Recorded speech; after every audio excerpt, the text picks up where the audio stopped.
welcome to the podcast. Awesome. Thank you, Scott. I'm looking forward to talking with you a little bit today and also sharing some cool stuff with your listeners. Excellent. Rich, how did you get started with the Ironman Triathlon?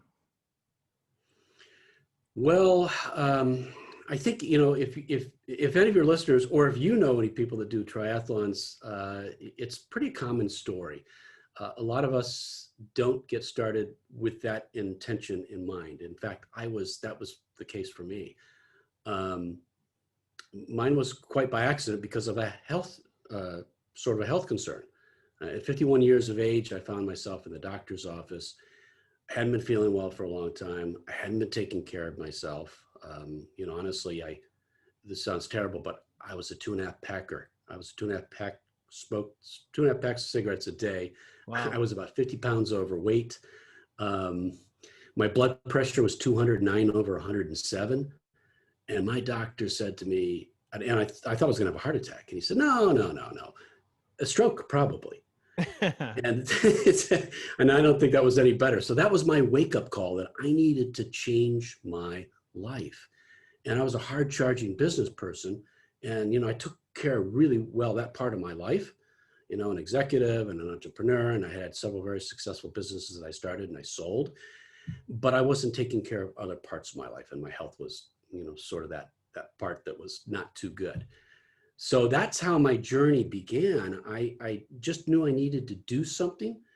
And I was a swimmer when I was in college, in high school. And I went all the way back. I thought, 40 years ago, I was on the swim team. That was kind of fun. So I thought, that's what I'll do. I'll swim. And I did that for a little while. Don't know if you're a swimmer, Scott. Have you ever, is that something you do? At the lake. Okay. And I do a lot of lake swimming, but I have to tell you what, after a while, back and forth in that pool, man, is that boring. Yeah. So I figured I needed to get a challenge. And so I saw this 12.5 mile swim around the island of Key West, ocean swim. And I'd never done anything of that distance at all, 12.5 miles. And I thought, that would be pretty cool. But I knew I couldn't do it on my own. I knew I needed help. And like a lot of us do, and a lot of us take advantage of coaches. And I hired a coach. And she said, Rich, it's not all about swimming. It's about endurance. And she said, do you ride a bike? And I said, no, I haven't ridden a bike since I was, a kid. I drive a car. Why would I want to ride a bike? And, I've got a really bad back. And she said, I think that's even more the reason why you should ride a bike. So I bought this old bike off of Craigslist that weighed like, 50 pounds. And I started riding a bike. And a few weeks later, she said, do you run? And I go, no, I don't like to run. I hate running.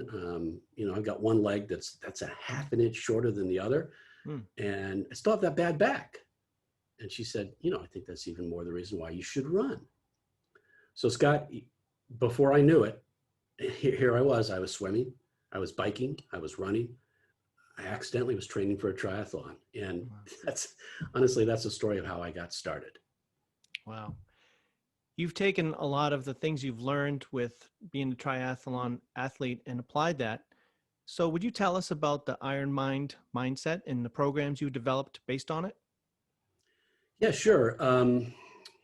Well, as your listeners know, as you just talked about, I've been a sales professional for over 30 years, so I've got a lot of business experience. And I've developed systems that really help me in business, that help me be successful, that I've used to help other people be successful as well. But one of the things I discovered when I got into triathlons is that they're very much the same as competing in a business situation. You get prepared. You get ready for your sales presentation or your presentation on the course, and then you compete. And along the way, you're faced with all kinds of challenges. And so what I realized is that intuitively, I was doing certain things in business that helped me through those challenges, that helped me keep going. But I hadn't really, I had internalized it, but I hadn't externalized it. I hadn't really said, hey, these are the things that made me successful. And when I started to write those things down, when I started to realize that the things that I used in Ironman Triathlon worked very well for business. That's when I started developing formulas, and that's why I started sharing those formulas with other executives, and they started using those to be successful. And the thing that attracted me so much to your podcast is you're all about productivity, and I love I listen to lots of your podcasts, and I love the guests.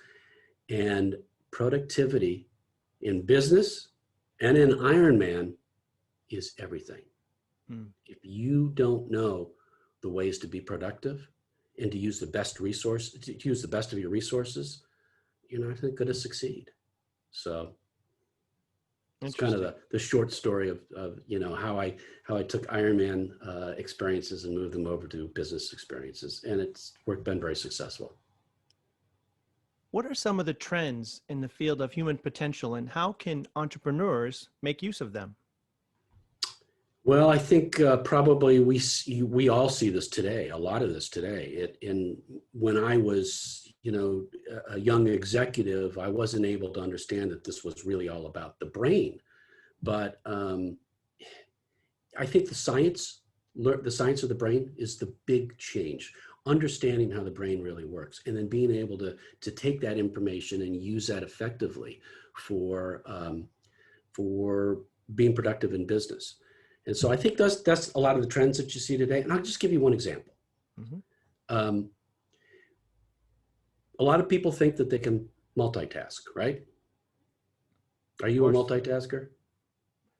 Do you try to multitask? Well, I have heard that really you're just switching between tasks at a big rate, and then increasing the chance of errors. Yeah, and that's what happens. And we all do it because we all, intuitively, I think we're like computers. The brain is a computer, but we all think that we can do multiple things at once. And, it's, we can, but not real effectively. And so one of the things that we learned in the science of the brain, all the studies that have been done, which you just alluded to, is that we're not really multitasking. We're doing a task, and then we're switching to the next task, and then we're stopping, and then we're switching to the next task. And it's that starting and stopping and starting and stopping that leads to unproductivity and leads to mistakes. And when you understand that's how the brain works, then you really know that it's multitasking is not the thing that you want to do. You can intellectualize it. And I think that you can focus on one thing at a time much easier once you know that. So the trend in understanding how the brain works today and the science behind that, I think that's probably one of the biggest things that is happening today and that we're able to take advantage of. Great. I know that you give a keynote speech titled "Finishers Are Winners," and it has a focus of productivity. How can we reduce distractions, and how can we multiply our daily production exponentially? Wow, there's a lot packed into that question there, Scott.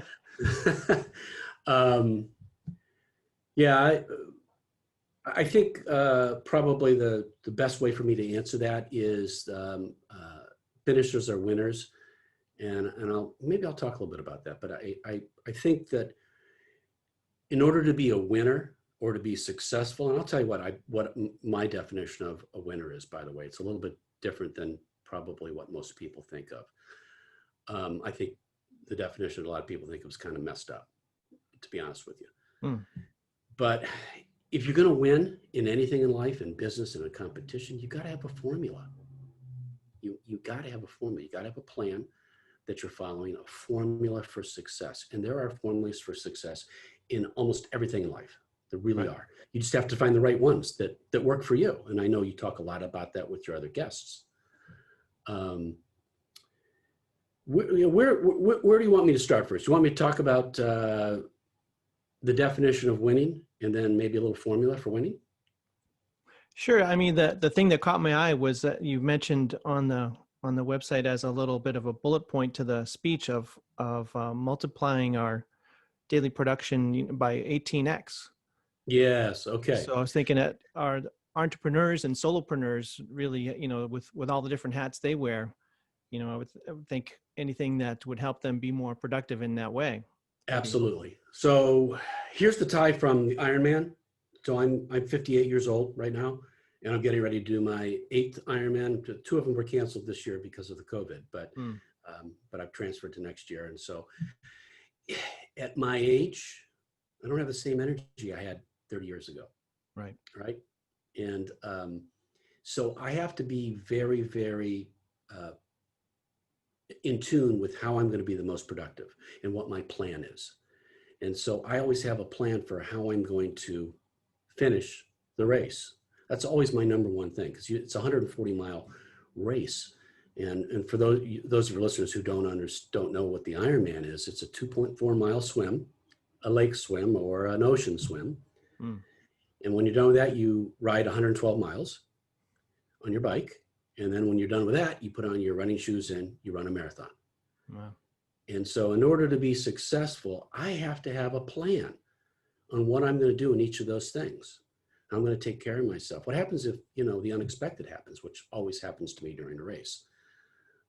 At my age, sometimes I'm prone to injury. And a lot of times I'll end up hurting my back, and then I can't walk, and I've got a marathon in front of me. But I'll tell you what, I always complete it.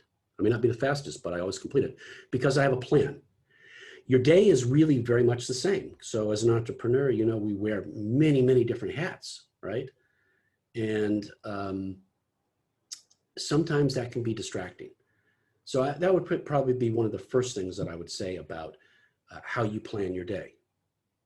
So I'm a big believer in lists. I know you've talked with other people about lists before.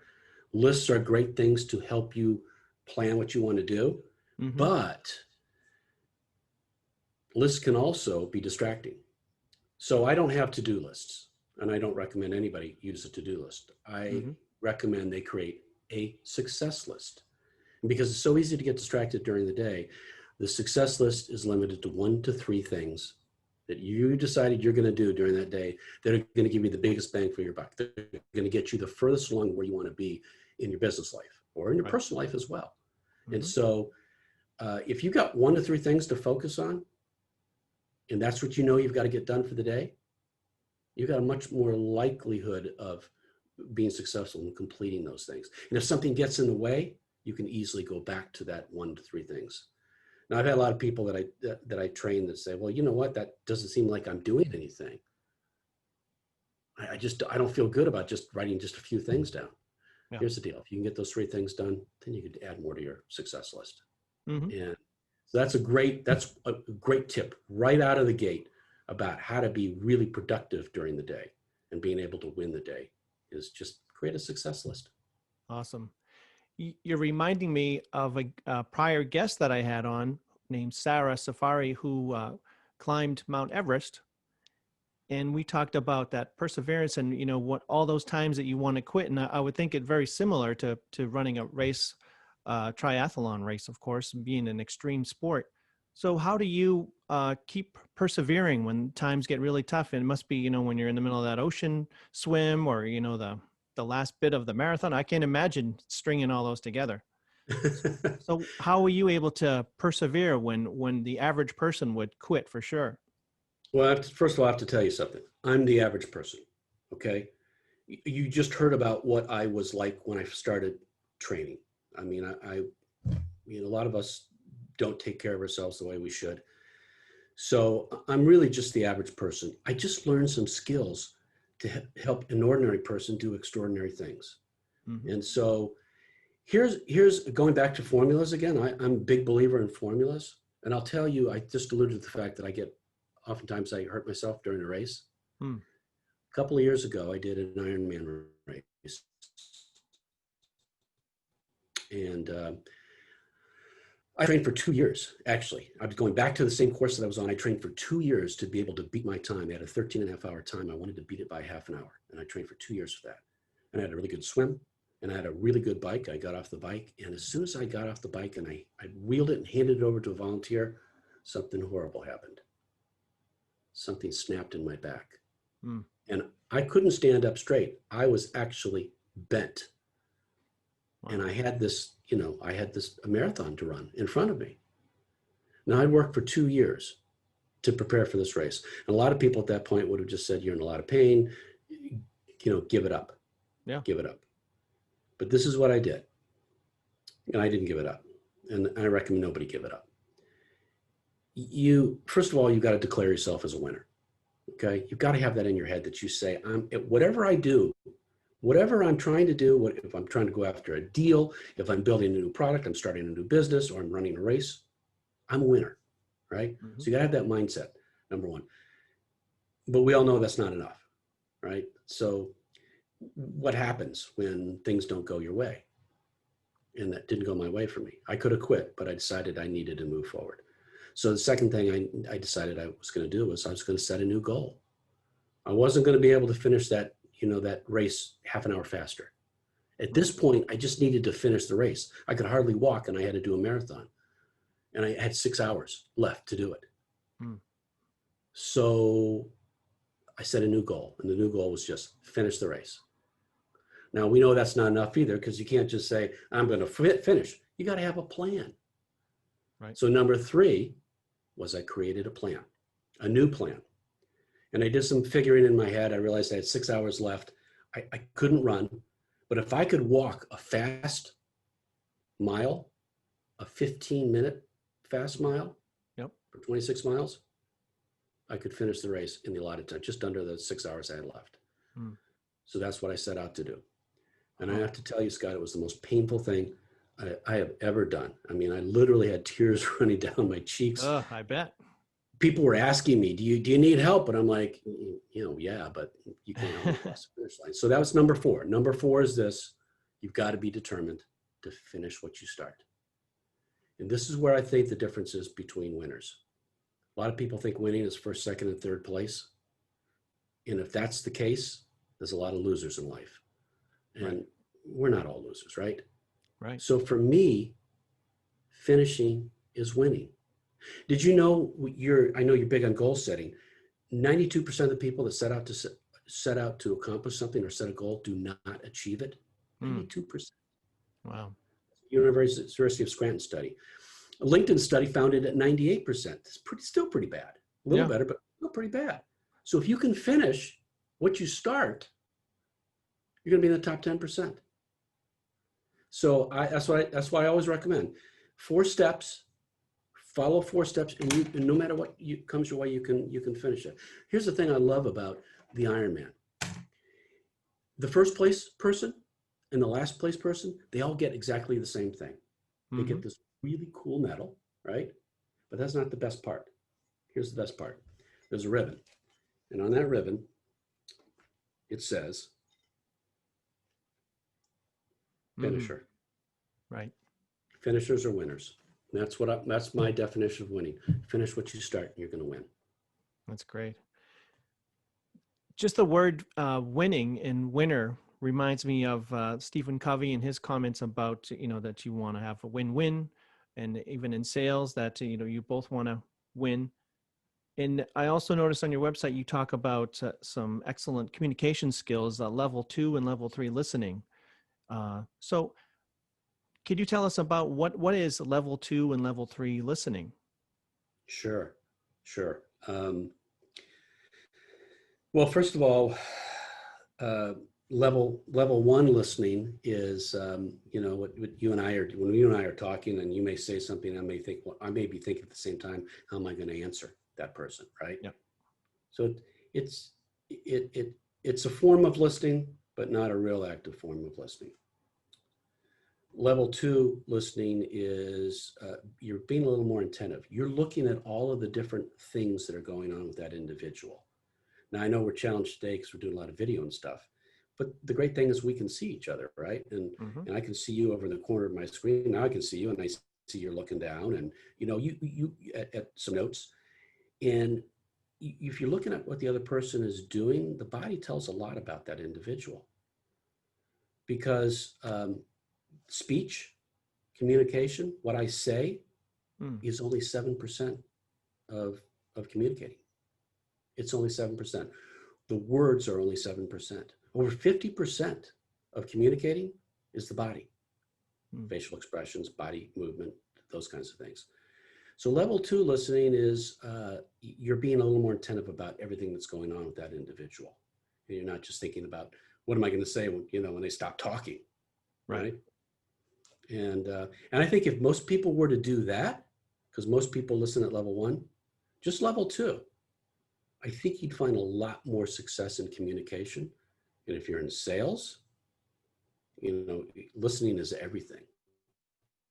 Hmm. You're You'll find actually a lot more success in your sales as well. you're And that's reminding level me. 3. But I'm sorry, go ahead, Scott. I was going to say you're reminding me of, that I'm a pretty new podcaster and pretty new to interviewing people, and you're exactly right. See, I find that that's the biggest challenge. I really want to have a conversation and really dig in and have as much connection as possible, but also I've got to know what's coming up and I've got to be prepared of what's the next question too.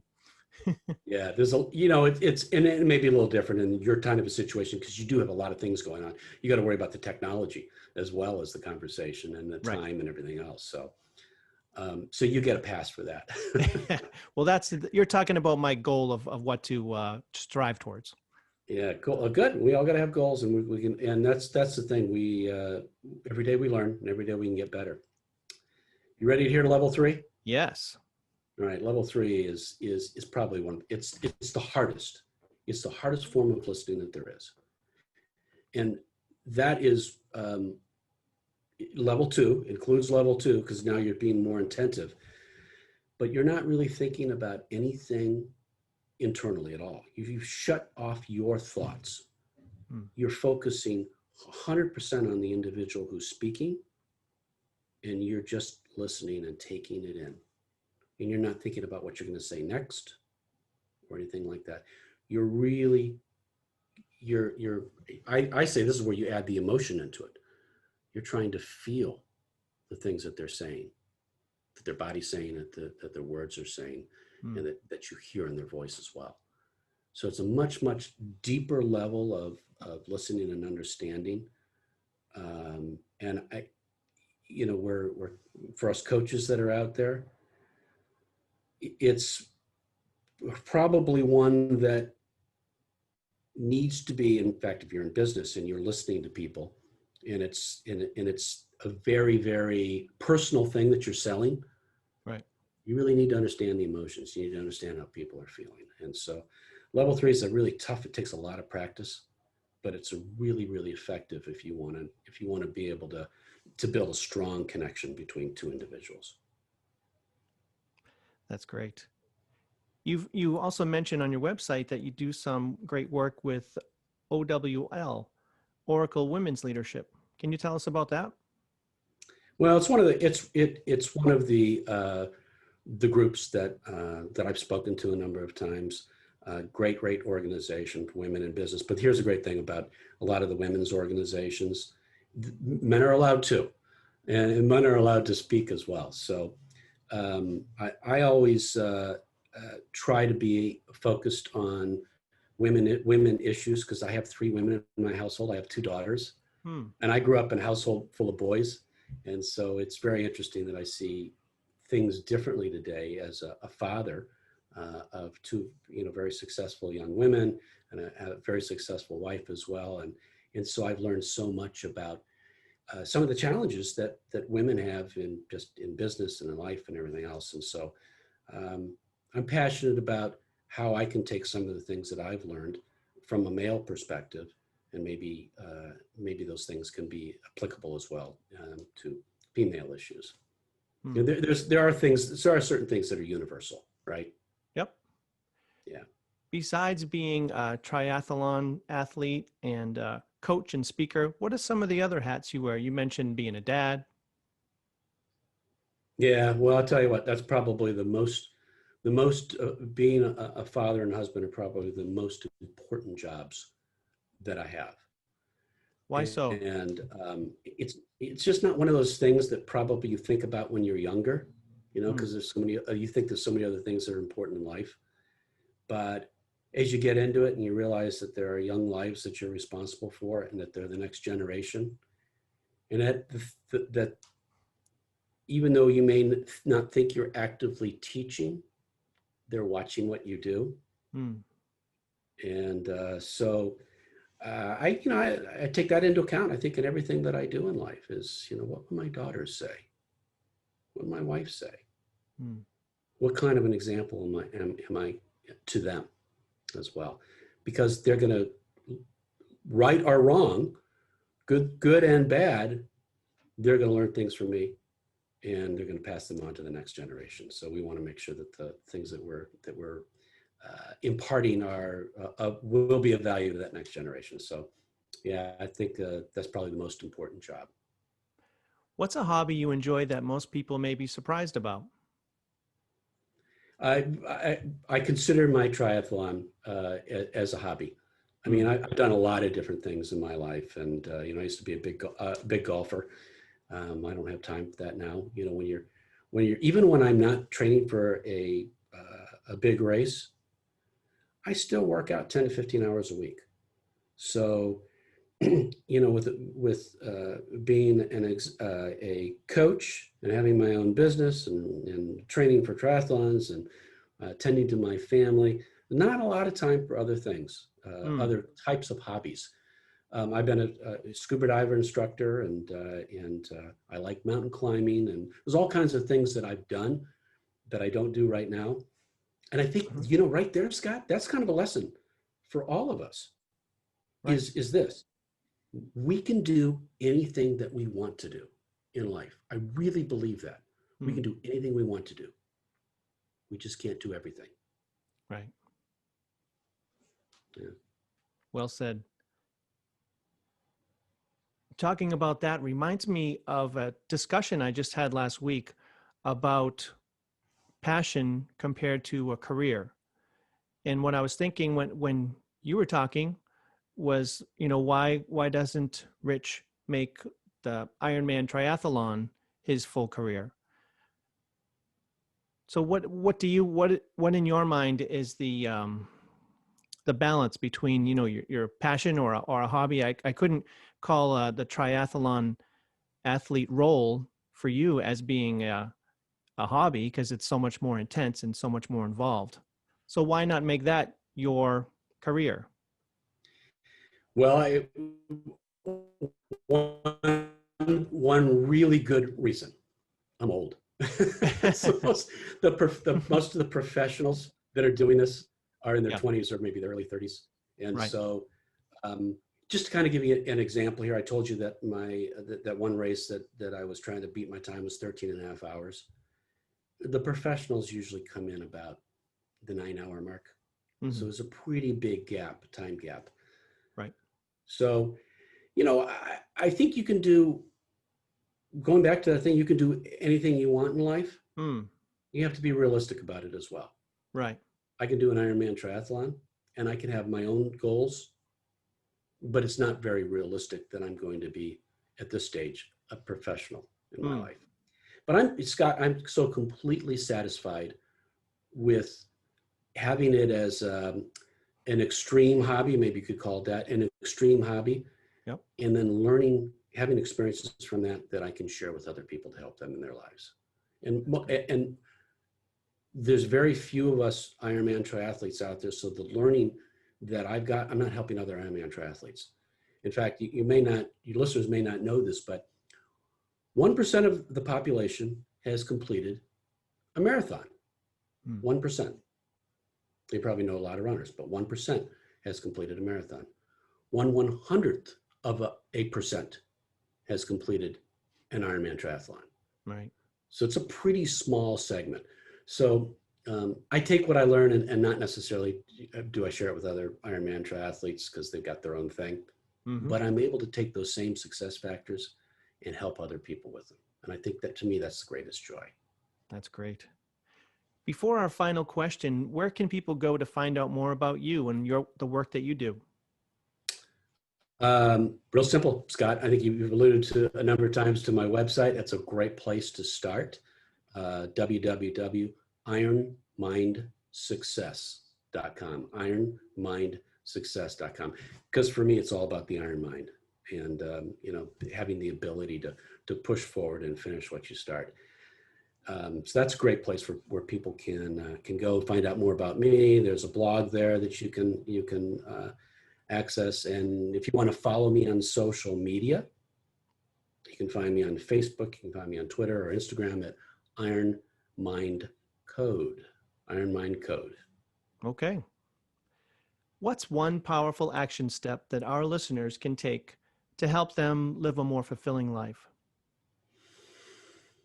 Well, as I just said, I think you can do everything in life that you want to do. You just can't do everything.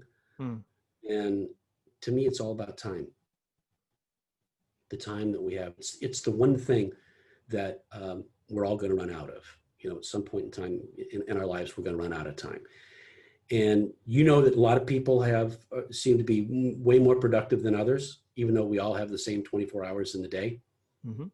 And so I would say getting control of your day, getting control of the time in your day would probably be the most effective as far as having a happy and a successful life.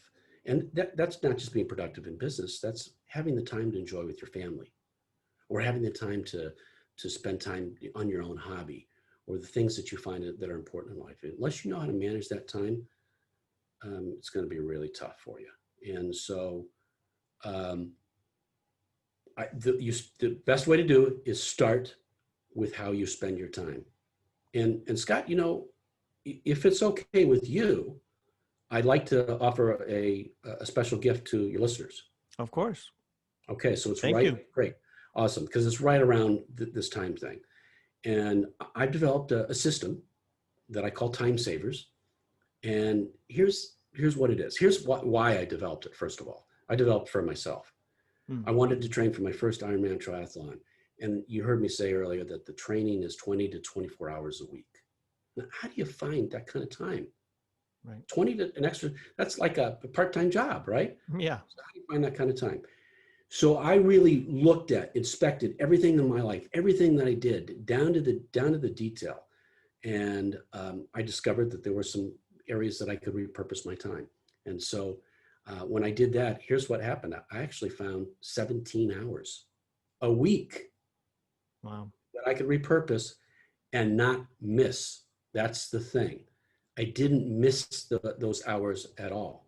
They were just unproductive, wasteful hours. And so I wasn't taking anything away from myself. I just learned how to control that. And so that's what my product Time Savers does.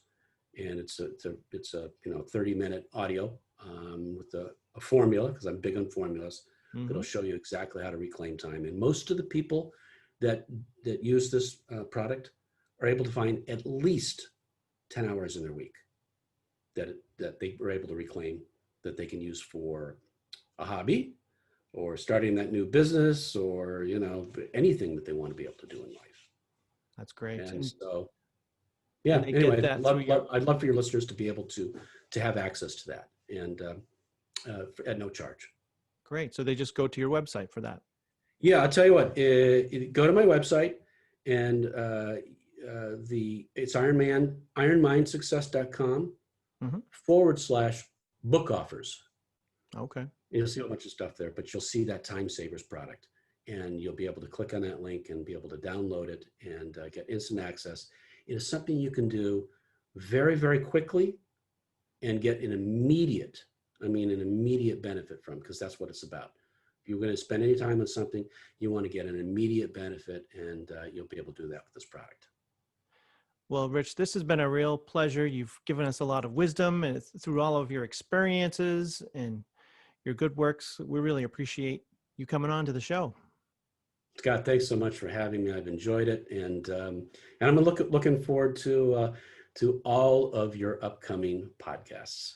Thank you, and you as well. Thanks again. All okay. right. Bye-bye. Bye-bye.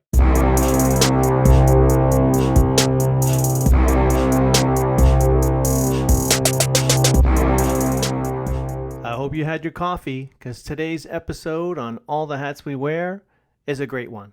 This show will teach you, the entrepreneur, the time management skills you need to be joyful, productive, and fulfilled.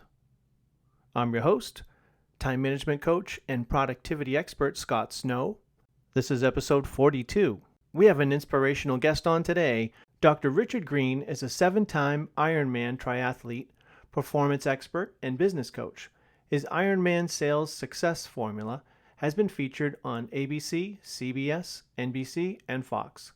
His client list includes Microsoft, Whole Foods, Target, JP Morgan Chase, CVS, Coors, the Mayo Clinic, and Coca-Cola, among many, many others. He has more than 30 years' experience as a successful sales professional across a variety of industries, helping his clients sell well over $100 million in business. Rich discovered that Ironman athletes had a unique way of thinking about success, and that their mindset was so powerful that it enabled them to face extreme challenges and succeed where most other people would fail. Dr. Greene has distilled the Ironman mindset into an elite executive training program called the Ironmind Code that can make your success unstoppable. Most importantly, he found his mission of helping ordinary people do extraordinary things. You're meant to do great things.